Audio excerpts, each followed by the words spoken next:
Olá, você sabe o que vai acontecer no ano de 2050? Uma situação é certa, haverá 2 bilhões de pessoas idosas em todo o mundo. Eu mesmo terei 82 anos de idade. Porém, um fenômeno preocupante tem acompanhado o envelhecimento populacional desde já. Hoje, cerca de 10% das pessoas acima de 60 anos sofrem os mais variados abusos, físicos, psicológicos, sexuais, legais ou financeiros. Os dados são da Organização Mundial da Saúde.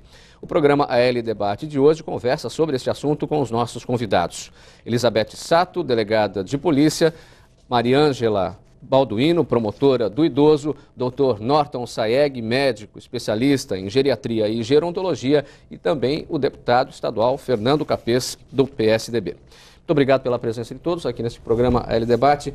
Mariângela, todo mundo faz essa pergunta, todo mundo sabe, na verdade, qual vai ser a resposta, mas é sempre importante perguntar a situação dos idosos no Brasil hoje. Olha, a situação atualmente ela é preocupante.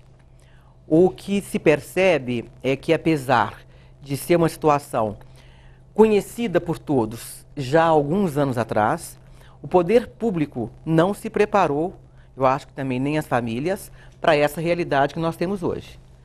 Mas eu sou otimista com a situação. É preciso ainda fazer muita coisa pelo idoso no que se refere principalmente à saúde, ao atendimento à saúde do idoso. Mas não podemos esquecer e nem desprezar os esforços atuais.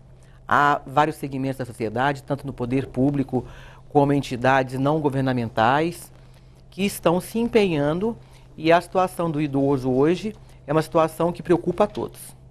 Doutor Norton, a Mariângela falou da saúde do idoso. Como preparar os profissionais da área da saúde para detectar casos de abuso?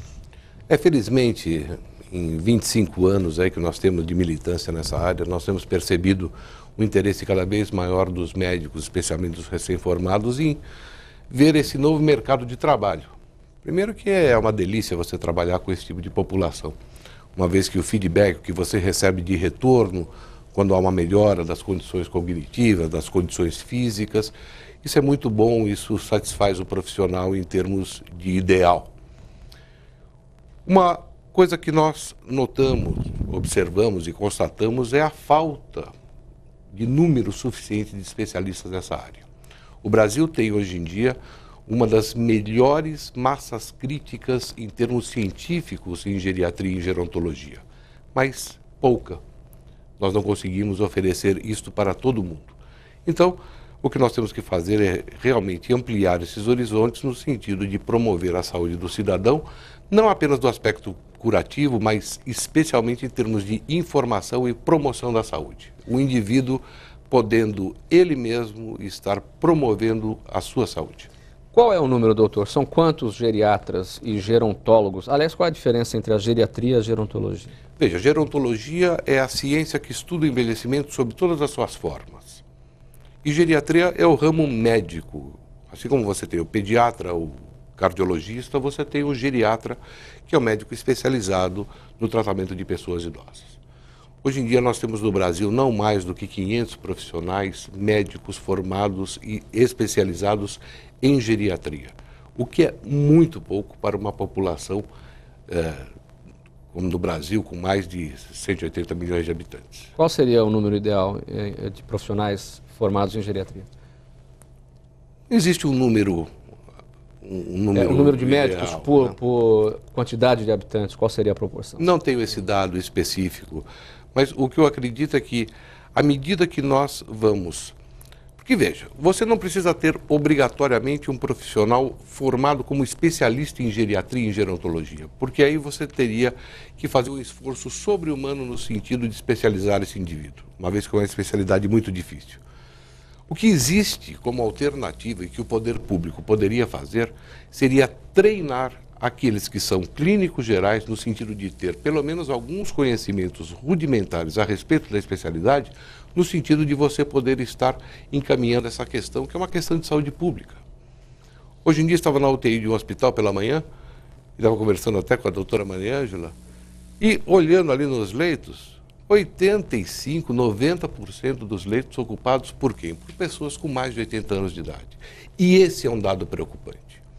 À medida que nós dizemos que em 2050 nós teremos 2 bilhões de idosos em todo o mundo, quando nós trazemos esses dados aqui para o Brasil, nós vamos perceber que a faixa etária que mais aumenta não é a do idoso jovem, não é a do idoso com 63, 64, 65 anos. A faixa que está aumentando de um modo explosivo é a faixa dos velhos, das pessoas com 80, 90, 100 anos de idade.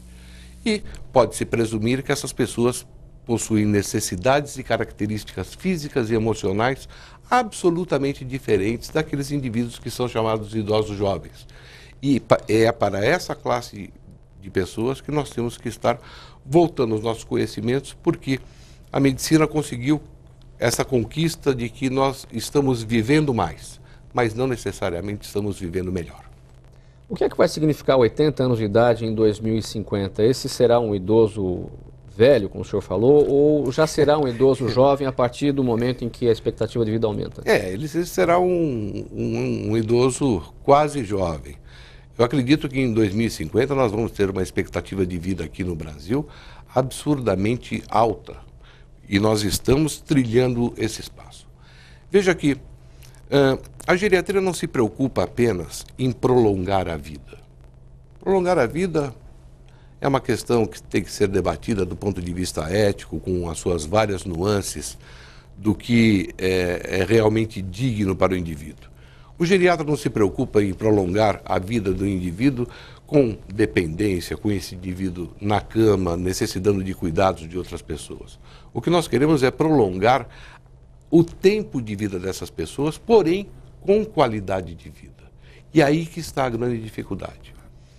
Como no programa de hoje, nós temos aqui especialistas da área de direito, da área de polícia, da área de repressão, e eu acho isso extremamente importante. Foi até na minha gestão como diretor internacional da Associação Internacional de Geriatria que nós colocamos este departamento de abusos e maus-tratos aos idosos em 1999. Isso é importante, mas a informação e o apoio e retaguarda às famílias também é muito importante, porque se confunde muito às vezes crime com desinformação e ignorância.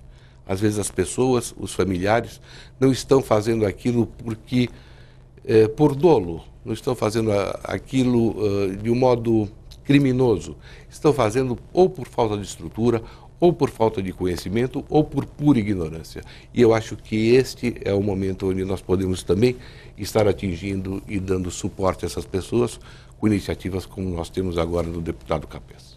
Doutora Elizabeth, o que diz a polícia em relação aos números? Quais são as estatísticas de abusos, de maus tratos contra idosos? Olha, se você me permitir, eu gostaria de primeiro dizer que nós temos uma delegacia do idoso aqui na Seccional Centro da Polícia Civil, que existe desde 1999, mas nós temos um decreto do governador José Serra para este ano, instituindo e criando as delegacias de proteção ao idoso em todas as regiões do estado de São Paulo. São 8 seccionais de polícia em São Paulo, são 9 seccionais na macro-região e em todo o interior serão instaladas.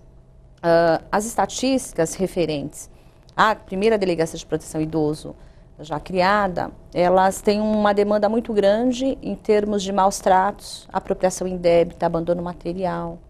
Então, são crimes que são apurados conjuntamente com o representante do Ministério Público, que muitas vezes acompanha após uma denúncia, visitando asilos, locais em que esses idosos são abrigados, e através de denúncias também, de terceiras pessoas, pessoas que tomaram conhecimento de que um idoso estava sendo maltratado, sendo enganado, a delegacia toma providência. Além deste trabalho de polícia judiciária, a delegacia também tem um atendimento especializado, com um estagiário em direito e um estagiário em psicologia, que dá todo o suporte para este idoso, para esta vítima idosa. E a gente tem percebido nos plantões, no dia a dia da polícia, que muitas famílias abandonam os idosos, por várias razões. Quando o doutor Saeg apontou que nós viveremos mais, né, com mais qualidade, isso é muito bom. né? Mas também é claro para nós que estamos no dia a dia na delegacia de polícia o quanto os idosos são enganados, por vários motivos, né? Vários idosos que têm propriedade são enganados, eles são enganados com relação à sua própria saúde, aos planos de saúde. Tem uma série de questões que o próprio Estatuto do Idoso se refere no sentido de proteger, dar toda essa proteção integral à pessoa acima de 60 anos, mas que envolve vários setores públicos, né? Várias entidades trabalhando juntas, o Ministério Público, o Poder Judiciário, a própria polícia, o setor de saúde, é importante. Então, eu acredito que a situação do idoso hoje no país, ela pode melhorar e deve melhorar, desde que todos nós estejamos todos integrados nessa verdadeira luta em defesa e proteção à pessoa idosa. Você falou em famílias que abandonam os idosos. Como é que a polícia identifica o que é crime e o que não é crime? Por exemplo, a partir de uma constatação como essa, o abandono. O que é o abandono? Normalmente, nós tomamos conhecimento por terceiros. Pessoas que têm conhecimento de que um velhinho foi levado para um asilo.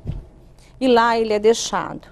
Ele não recebe visitas, ele não recebe manutenção, ele não recebe absolutamente nada. Ele não é mais visitado. Então, quando existe essa denúncia, a denúncia nesse sentido, nós buscamos localizar, buscamos acompanhar, e vamos até esse local e vamos verificar se isso existe. Os maus tratos, eles podem vir de várias formas. Nós temos notícia de idosos que foram acorrentados, que foram abandonados sem nenhum tipo de prestação de serviço à saúde, sem ser levado para um médico, por exemplo. Isso é crime de abandono de incapaz? Abandono material. Então, sem alimentos, muitos, eu tive vários casos, inclusive aqui no 78, quando fui titular, de denúncias que nós recebemos de idosos com mal de Alzheimer ou com outras doenças, que foram levados para asilo e lá abandonados. Mas antes fizeram que ele assinasse uma procuração, dando plenos poderes a quem de direito para administrar os bens. Então tudo isso é muito complicado, é muito delicado. Então é a nossa competência, a competência da polícia, do Ministério Público, essa fiscalização, no sentido de que a gente dê o mínimo de proteção a esses idosos. Queria fazer uma observação, complementando o que falou a delegada, é que uma coisa que deixa o médico profundamente triste é saber que hoje nós estamos aqui e neste exato momento existe uma multidão de idosos que, se fossem tratados adequadamente e atendidos nas suas necessidades físicas básicas, estariam em outro patamar de saúde.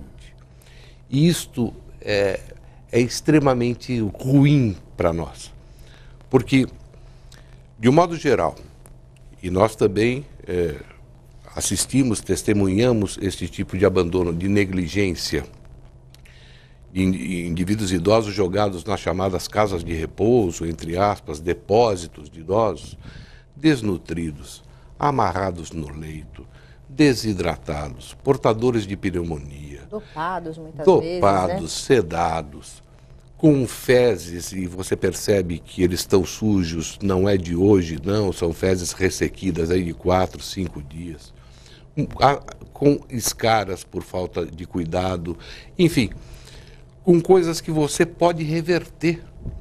Então, é isso que causa uma certa indignação para nós.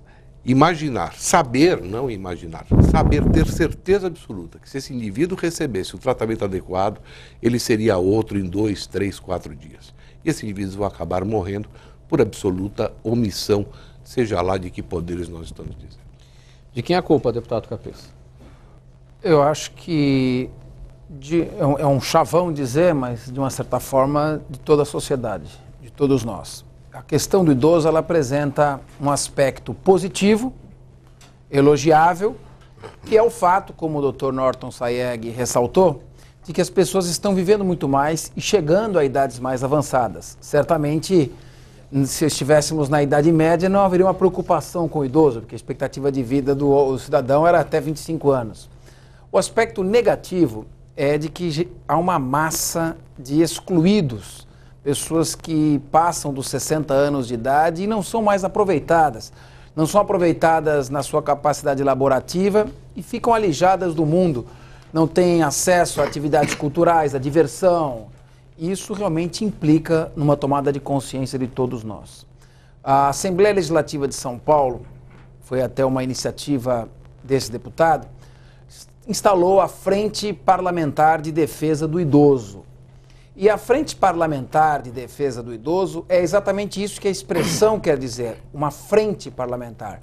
É uma reunião de deputados, juntamente com os setores mais variados da sociedade, o Ministério Público, a Polícia Civil, a Polícia Militar, órgãos municipais, autoridades médicas que podem trazer com sua experiência, o seu conhecimento, as informações necessárias para uma melhoria na qualidade de vida do idoso. A questão, é até estranho dizer isso, um deputado, um membro do Poder Legislativo, mas no meu modo de ver, o presente problema que estamos enfrentando não é de fazer mais leis. A gente já tem aí o Estatuto do Idoso, que é uma lei federal completa, que está fazendo 4 anos. Vai fazer em outubro 4 anos, completar 4 anos de idade. E essa lei traz uma série de regras, inclusive criminaliza a conduta, colocada aqui tanto pela doutora Elizabeth Sato como o doutor Saeg, de pessoas normalmente parentes que abandonam em clínicas, sanatórios, verdadeiros depósitos humanos, seus parentes. Isso é crime previsto. Deixar de prestar assistência, deixar de fazer frente a alimentos, tortura, enfim. Tem gente condenada por esse crime, deputado? Olha, tem sim, e eu cheguei a acompanhar ainda no Ministério Público, nos meus tempos de promotor. Havia a promotoria do idoso que já estava funcionando, os promotores juntamente com a polícia apareciam, davam visitas, faziam visitas relâmpago, visitas surpresa em asilos e prendiam em flagrante. Muitas vezes até o próprio filho daquela pessoa abandonada nas condições que o Dr. Norton colocou, que é muito frequente. Existe, mas esse tipo de trabalho não é um trabalho para você fazer numa oportunidade e parar. Essa frente parlamentar é uma frente que tem que ser permanente, porque esse trabalho tem que ser um trabalho continuado, frequente, semanal, eu diria quase que diário. E por isso que eu quero parabenizar a TV Assembleia de estar realizando um programa tão oportuno com uma promotora de justiça experiente, que trabalhou no Tribunal do Júri, tarimbada, que atua especializada na área do idoso, com uma delegada de polícia, como a doutora Elizabeth Sato, que é uma referência dentro da Polícia Civil, e com o Dr. Norton Saeg, que como civil, é uma autoridade, inclusive, dirigiu uma associação internacional relacionada ao atendimento de idosos. Então, parabéns, eu acho que esse tipo de debate, ele tem que gerar frutos e se transformar num trabalho diário e frequente, que é o que vai ser feito. Mariângela, segundo a pesquisa Idosos no Brasil, Vivências, Desafios e Expectativas na Terceira Idade, que foi realizada pela Fundação Perseu Abramo e pelo SESC, o Serviço Social do Comércio, 27% dos idosos e 18% dos não idosos desconhecem a existência do Estatuto do Idoso, ou seja, os próprios idosos desconhecem o Estatuto do Idoso. Que avaliação você faz disso? Olha, eu acho que é uma estatística que não difere muito do brasileiro em geral. O brasileiro em geral desconhece muito os seus direitos, o brasileiro em geral desconhece muito as leis. Mas o que a gente tem percebido é que, em termos jurídicos, a gente pode falar que o Estatuto do Idoso nasceu ontem. 4 anos é muito pouco em termos de aplicação de uma lei. Parece muito em alguns momentos, mas não se pode dizer que foi um tempo muito grande já decorrido. Apesar de tantas dificuldades, apesar de tantas falhas no atendimento ao idoso, apesar do país ter aí uma população idosa muito grande, ainda sem assistência, eu sou muito otimista com a questão do idoso no Brasil. Eu acho que é um tema que está preocupando a sociedade, eu acho que é um tema que está preocupando as autoridades públicas. É muito comum, e nós estamos vendo na área do município, as várias secretarias municipais estão envolvidas com a questão do idoso, na área estadual também. Veja agora a própria realização desse programa na Assembleia, não se pensaria isso em 10, 15 anos atrás. O Dr. Norton é muito mais abalizado do que eu para falar nisso, em razão do tempo que ele milita nessa área.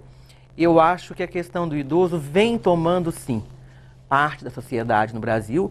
Agora, sem dúvida nenhuma, a gente não pode fugir da realidade no Brasil, que é, costuma-se dizer, não sei se o Dr. Norton concorda comigo, do ponto de vista, ele conhece a questão do idoso, principalmente fora do Brasil, que os países chamados do primeiro mundo enriqueceram e depois envelheceram.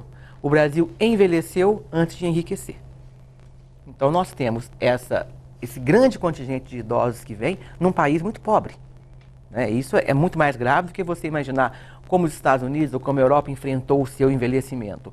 Também com problemas, sem dúvida, deve ter tido, né? Mas aqui no Brasil nós temos, é uma questão crucial para as autoridades públicas, para o poder público principalmente, sem evidentemente afastar, como colocou o Dr. Capês, a responsabilidade da sociedade como um todo, né? Da família como um todo. E eu acho que a questão do idoso, nós que trabalhamos diariamente com isso, ela tem alguns enfoques, né? O enfoque mencionado pela doutora Elizabeth e pelo Dr. Norton, de fato é uma realidade, né? Aquela família que abandona, aquele dono da casa de repouso que maltrata ou que não atende bem. Mas há um outro enfoque muito importante, eu acho importante ser colocado, porque ele precisa de ser enfrentado, que são os vários segmentos. Por exemplo, quando se fala no idoso abandonado, a doutora Elizabeth citou um exemplo do idoso que tem um parente, que tem um familiar que o abandonou. Uma questão que na promotoria nos dá muito trabalho, é uma questão muito difícil de você lidar com ela, não é o idoso abandonado. Eu não vou chamar ele de abandonado, porque se eu falar que ele é abandonado, suponho que alguém o abandonou. É o idoso sozinho. Envelhecer sozinho, sem ninguém. Ninguém. Imagina alguém, ele não tem. Os pais já faleceram, se teve irmãos, os irmãos já faleceram, ele é solteiro ou viúvo e sem filhos. Não tem ninguém para você telefonar, um primo, ninguém, doutor Capês, ninguém. Você olha e fala... E aí? E aí? Então, esse é um segmento. Então, vamos falar, idoso abandonado é grave? A questão é grave. Nós temos um levantamento de quantas pessoas estão nessa situação?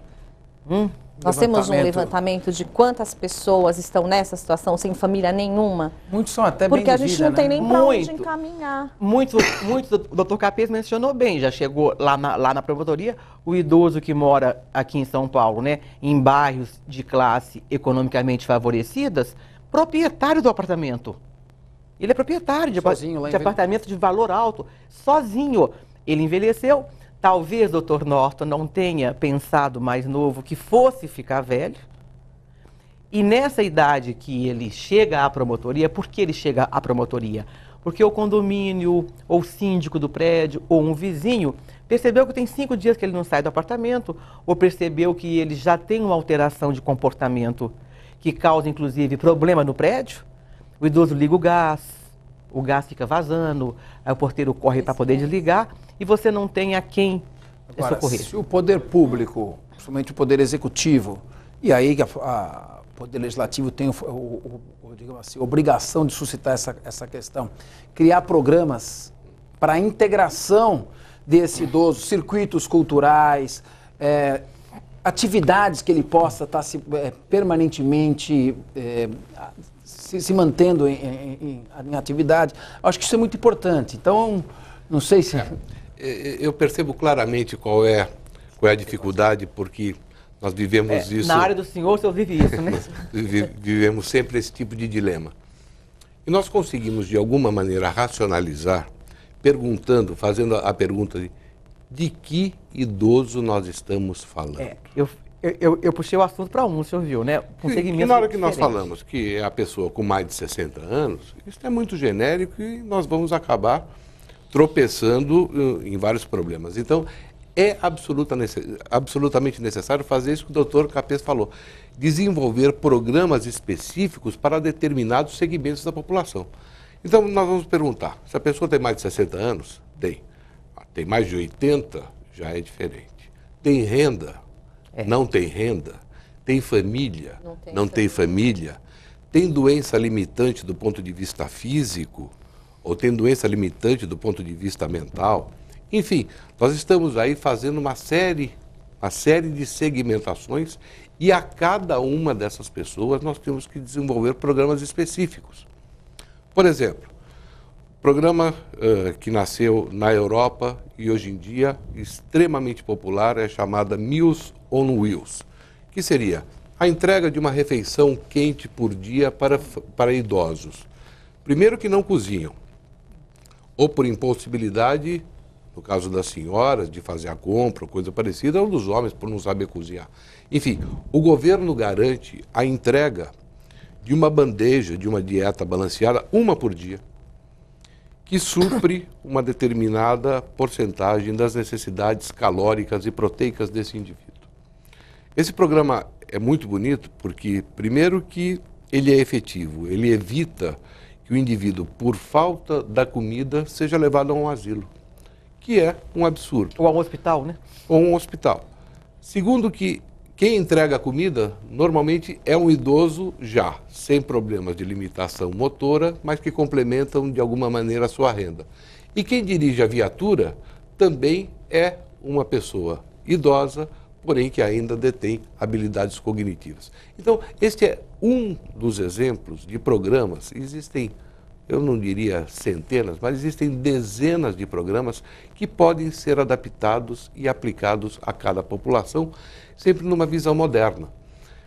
Na hora que nós pensamos em fazer um programa global para todo mundo que é idoso, automaticamente nós vamos errar. Então é importantíssimo isso que o Dr. Capês colocou, no sentido de determinar qual segmento nós vamos atender e com que programa específico. Doutor Norton, vamos tentar então estabelecer quais são esses programas no próximo bloco. O AL Debate hoje está falando sobre maus tratos contra idosos. Um pequeno intervalo, a gente volta já.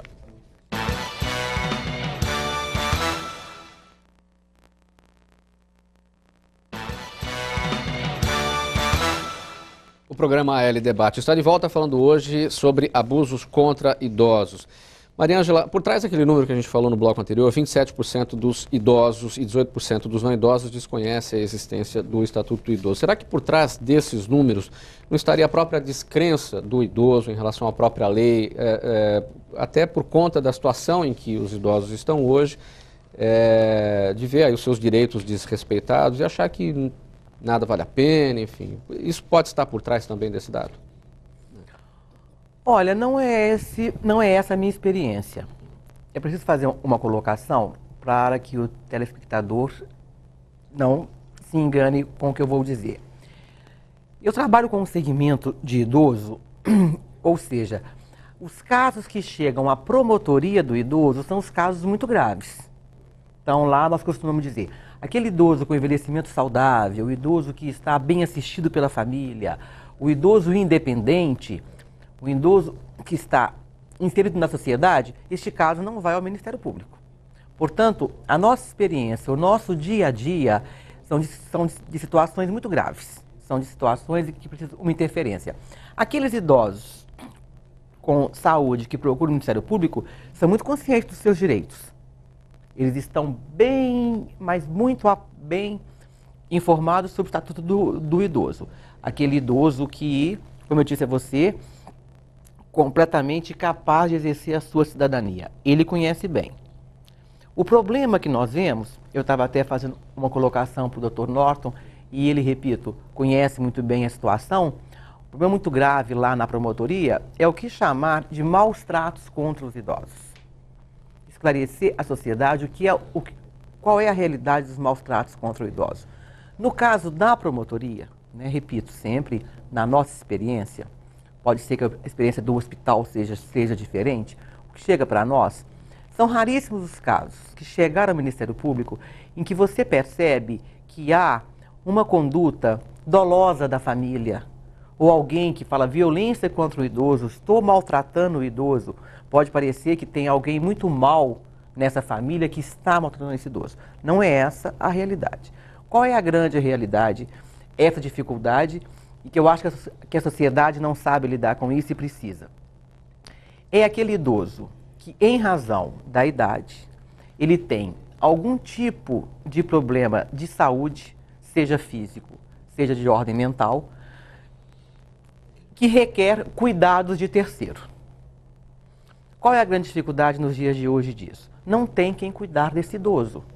As famílias estão muito pequenas, menores que antigamente, né? As pessoas trabalham o dia todo. Não é mais como numa cidade interior em que os idosos moravam todos perto, todos se conheciam. Hoje você mora no apartamento, ninguém nem sabe que 2 andares acima tem um idoso de 90 anos que passa o dia sozinho. E a família, a pessoa na família destacada para poder cuidar do idoso, quando a gente chama para poder conversar, é uma situação que a gente percebe que é chamado cuidador do idoso, né?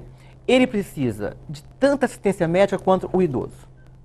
Ele precisa de um apoio, seja, quando eu digo médico, também pode ser psicológica. Só uma questão. O cuidador, o estresse do cuidador do idoso. Agora, as pessoas que procuram a promotoria, o Ministério Público, para fazer alguma denúncia, normalmente não é o próprio idoso, ou é o próprio idoso, não é o próprio... Não, é outro, deputado, é outro caminho difícil que nós temos que enfrentar.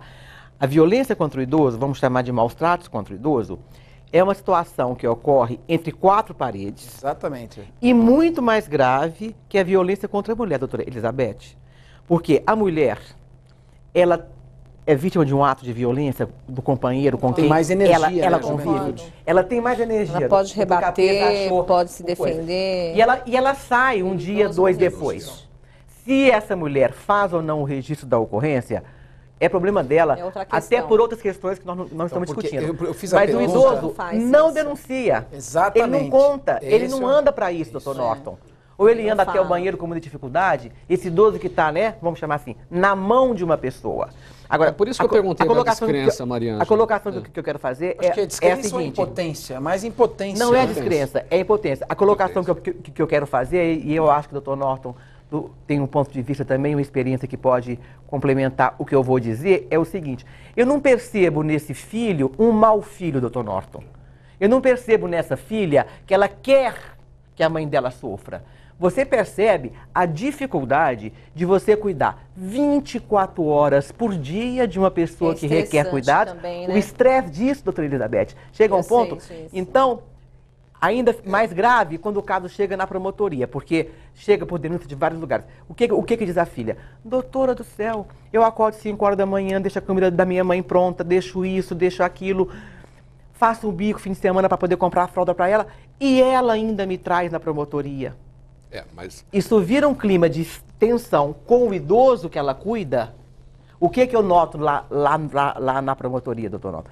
Precisaria que essa pessoa que cuida do idoso tivesse um apoio, uma pessoa que lhe esclarecesse o que é cuidar de um idoso, que é difícil, ou que pode ser ou fácil. tivesse uma assistência do poder público. O poder público, ela não tem dinheiro para pagar uma enfermeira. Não. ou se tivesse um programa específico, que nós já estamos falando de um outro segmento. Então, Dando o que nós sequência estamos àquelas, falando? aqueles Dando segmentos sequência que nós àqueles falávamos no programas, bloco né? anterior. Eu trabalhei toda a minha vida em serviço de urgência, especialmente em pronto-socorro de prefeitura de grandes hospitais. E uma hora nós percebíamos assim que a assistente social chegava para nós, de isolado, e falava: doutor, aquele paciente com 80 anos de idade, com traqueostomia, com sonda vesical, com gastrostomia, né, em coma, que recebeu alta do hospital porque ele não tem mais o que fazer aqui, foi abandonado pela família porque a família não veio buscar. Tem muito lá, E promotoria. aí? O que faz? Qual é o encaminhamento dessa E o que pessoa? faz? Agora, será que a família abandonou? É verdade. Ou a filha olhou para ele e falou: eu não tenho condição nenhuma É de verdade. levar ele Levar pra para casa casa. nessas condições. É verdade. Mas só que o hospital já não era o local para ele. Então nós vamos aí para um outro segmento, um outro programa desenhado, que no caso seria o hospital de dia ou o atendimento domiciliar. Então seria você colocar uma auxiliar, porque uma filha que exerce uma outra profissão que não seja da área médica, não tem nenhuma obrigação de saber aspirar uma traqueostomia. Ela não vai fazer isso nunca, e se fizer vai fazer mal feito e vai levar a outro tipo de complicação. Não é nem por falta de né? interesse. Não é né? por falta Porque de não sabe interesse, não é fazer. por dor, não sabe fazer. Está com sono enteral para receber uma dieta enteral. Isso parece simples para nós que somos médicos, que vivemos isso no dia a dia. Dentro de casa, você tem que dar um banho no seu pai de 80 anos, você, a filha, Na cama, dar um né? banho Então, do leito isso pode do seu parecer pai. um abandono, que na verdade Isso não pode- é pode parecer uma intencional, negligência, não muitas vezes não configuraria um crime, não é isso? Então, eu acho que a primeira coisa que nós temos que fazer é analisar friamente qual é aquela situação. Aquela máxima em medicina, que cada caso é um caso específico. E ver se realmente ali existe o dolo, e existe, nós sabemos de pessoas mal intencionadas, que às vezes tomam determinadas atitudes também em função do desespero.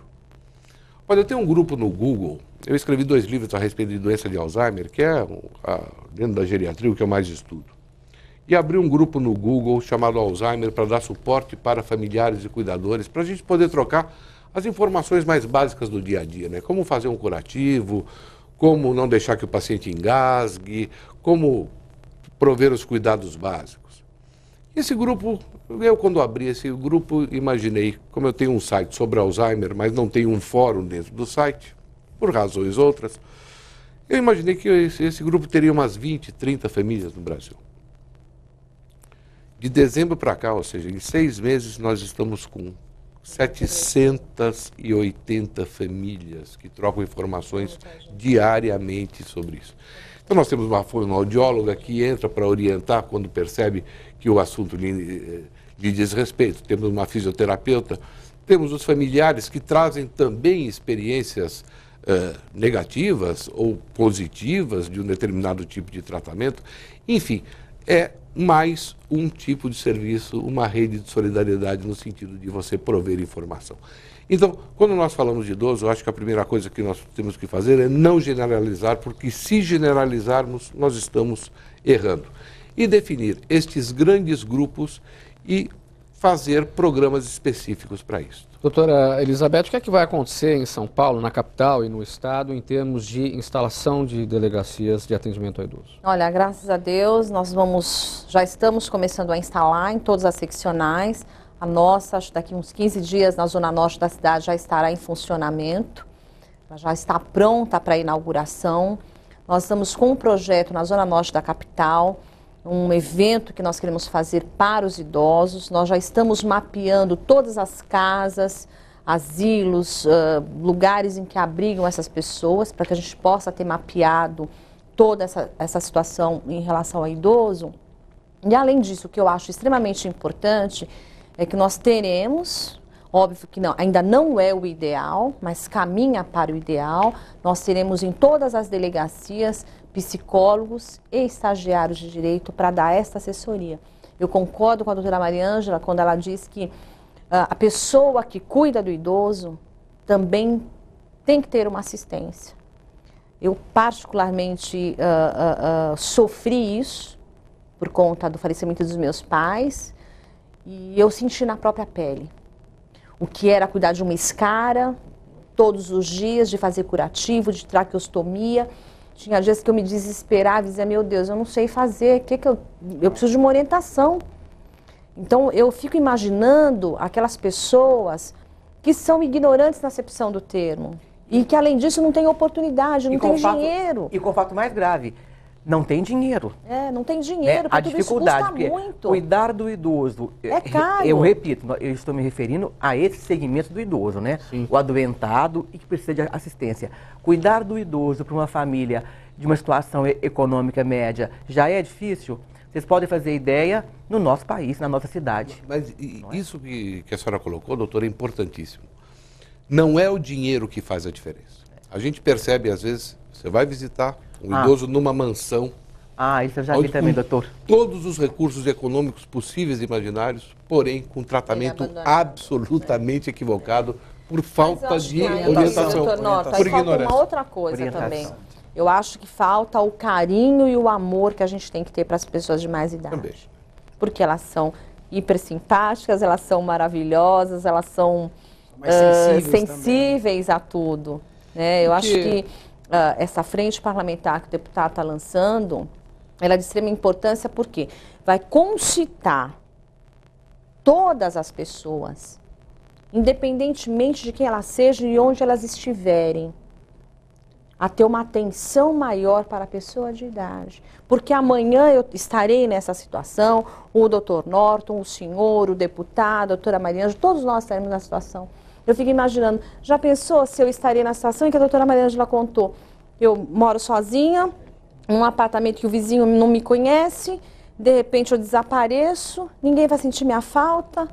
Quando resolvem, ou alguém percebe, bate na porta, a pessoa está morta dentro de casa. Deputado, pegando o raciocínio da doutora Elizabeth, por que a velhice não é vista como um sinônimo de sabedoria? Já deixa eu lançar uma segunda pergunta aqui. O doutor Norton elencou aí uma série de programas. O papel da Assembleia Legislativa nessa questão dos programas, para que aspecto do problema do idoso a frente parlamentar deve apontar as suas ações? Olha, me parece que a frente parlamentar deva procurar uma união entre secretarias cuja área de atuação diga respeito ao idoso. Então você tem a Secretaria da Cultura, que pode estar ligada à Secretaria do Esporte, que por sua vez a Secretaria da Educação ou a Secretaria do Ensino Superior, para tentar facilitar o acesso dos idosos, como hoje que existem programas universitários. Então, tentar desenvolver um programa que seja multitransecretarial, ou seja, que transcenda o âmbito de cada secretaria e que se crie uma zona tangencial única de atuação. Pegar os especialistas, os professores da área de geriatria, gerontologia, para obter informações necessárias e estimular e divulgar a existência desses sites ou desses chats que tem para troca de informações e de ideias. Acho que tudo isso é muito importante, porque você diz, por que aqui no Brasil idoso não é sinônimo de sabedoria?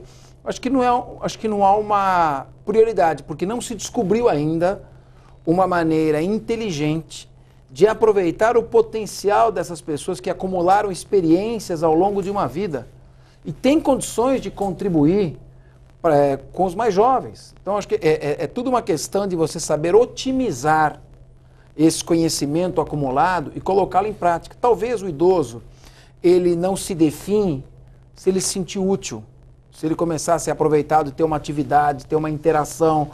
Isso aí o Dr. Saeg pode colocar aí de uma maneira muito mais científica do que eu, mas quando a pessoa se sente útil, cercada, estimulada positivamente a participar, a continuar dando a sua contribuição, evidentemente que ela se mantém muito mais saudável, muito mais jovem. Então, quando a velhice não é vista como um sinônimo de sabedoria, isso não se torna mais preocupante quando você vê que em países desenvolvidos, como o Japão, por exemplo, que sempre valorizou o idoso, parece que também tem uma volta no tempo, que os países desenvolvidos, onde isso já é tradição, onde já é cultural, já está se dando um passo atrás, quer dizer, no Brasil, que a situação é muito mais complicada, como é que transforma isso? Eu acho que a doutora Mariângela colocou isso no início do debate. O Estatuto do Idoso, que foi uma tomada de consciência, ele é de outubro de 2003. Então, isso é uma aculturação, que nem foi com a defesa do consumidor, quando surgiu o Código em 1990. Agora, o apoio ao deficiente físico. O ECA, né? O ECA da criança e adolescente. Eu tive nos Estados Unidos há uns 10 anos atrás, eu vi o incentivo que se dá, só para fazer uma analogia, um paralelo, ao deficiente. O deficiente é estimulado em todo tipo de atividade. No Brasil, que está 10 anos depois, está notando isso crescer. É uma questão, acho que, de conscientização, de você não colocar o problema no canto da prateleira esquecido. Então, acho que nós todos temos esse dever.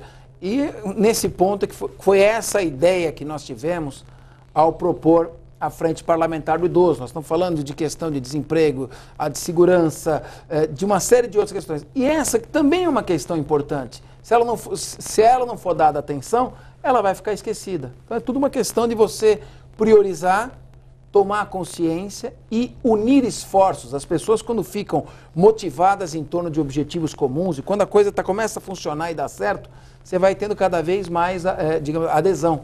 Então, acho que esse é o grande desafio. Não fazer simplesmente o lançamento de uma frente parlamentar, que vai ter uma festa, um lançamento e depois não vai acontecer nada. Fazer essa frente viver a cada dia. Eu queria fazer uma observação a respeito dessa palavra idoso. Porque o poder público, às vezes, por mais bem intencionado que seja, ele acaba por contaminar determinados conceitos, fazendo com que algumas palavras soem de uma maneira esquisita.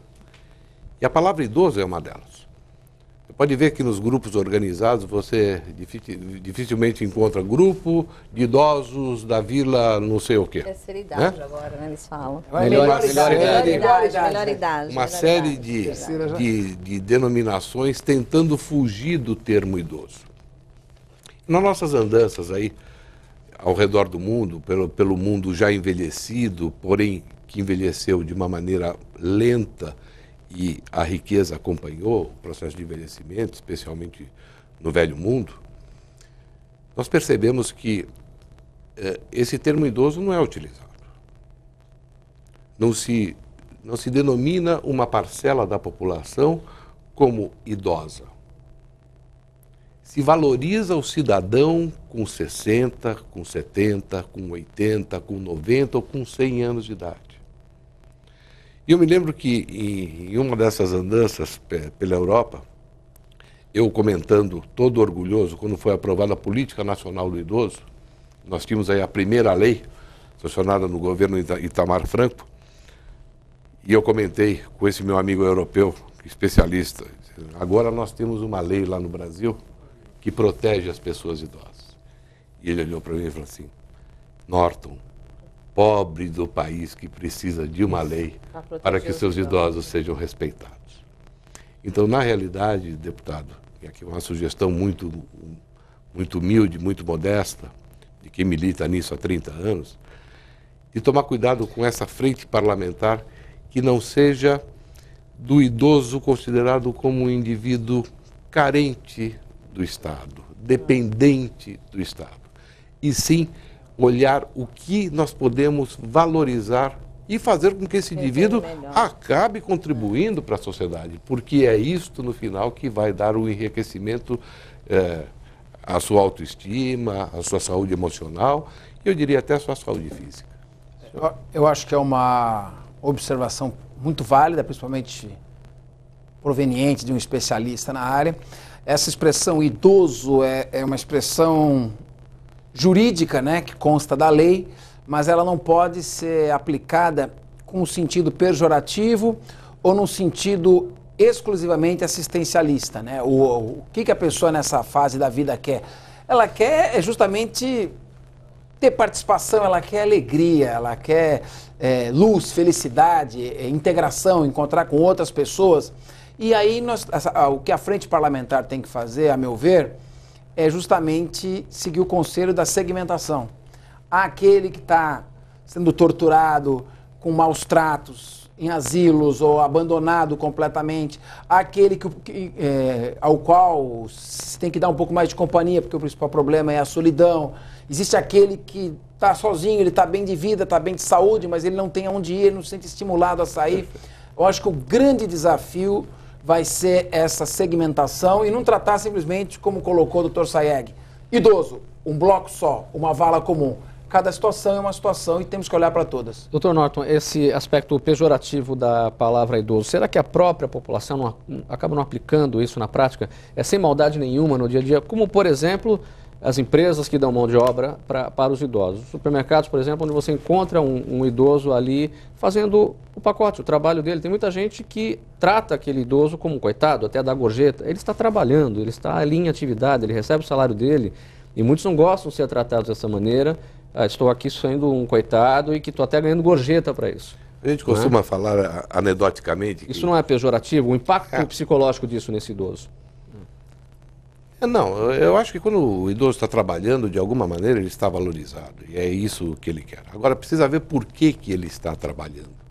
Se ele está trabalhando para complementar a renda, porque ele não tem dinheiro nem para comer, que é a realidade. Costuma-se dizer que idoso é a pessoa que tem 10 anos a mais do que você, né?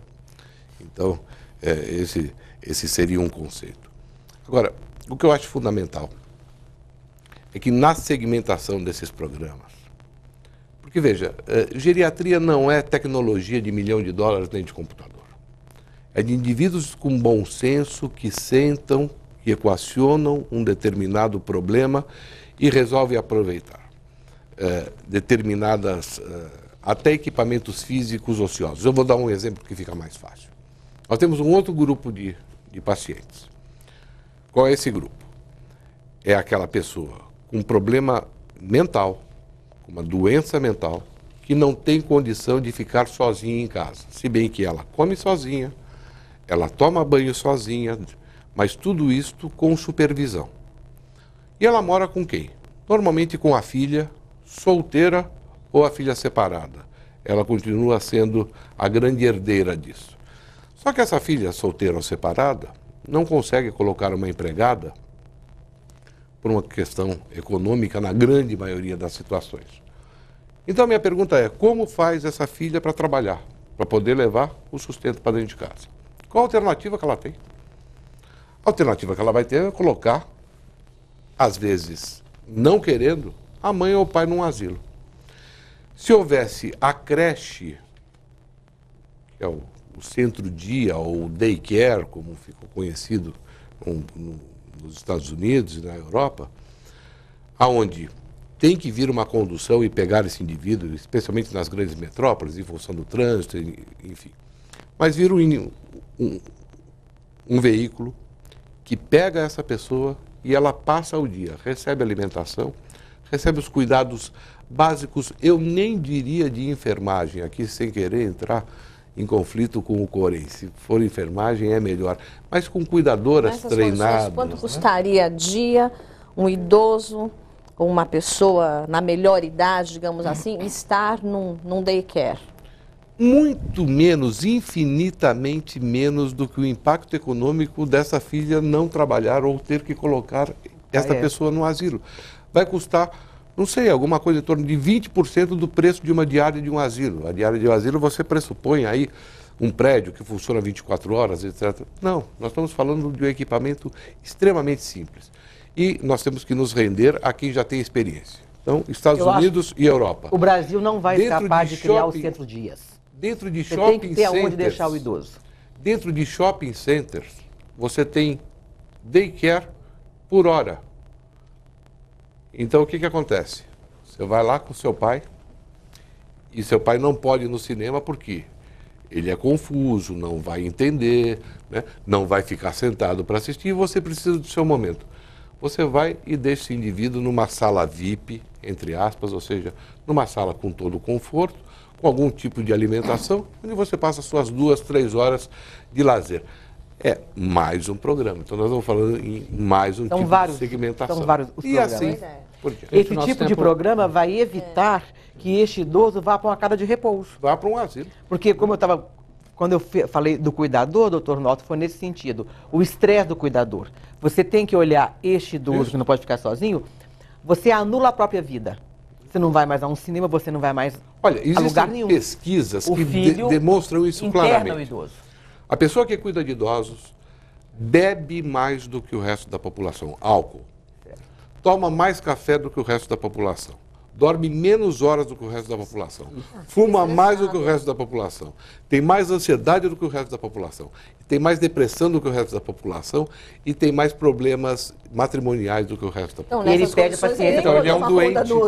Nós estamos colocando aí, e é o que nós chamamos do doente oculto. Doutor Norton. Que é o cuidador. Doutor Norton, nosso tempo chegou ao final. Quero terminar com a Elizabeth. Casos de polícia, denúncias, então, o telefone é o 181 sempre. 181, deixamos claro que toda a polícia, todas as delegacias podem atender e devem atender esses casos especiais, que serão remetidos para as delegacias de proteção ao idoso. Já que funcionarão em todo o DECAP, denúncias através do 181. Podem nos ligar que a Polícia Civil vai tomar providência, vai checar a denúncia, vai em loco para verificar toda essa situação em relação ao idoso. Muito bem, quero agradecer a todos aqui esse programa AL Debate, que hoje falou sobre maus tratos contra idosos. A você também, telespectador, agradecer a sua audiência e até o próximo tema.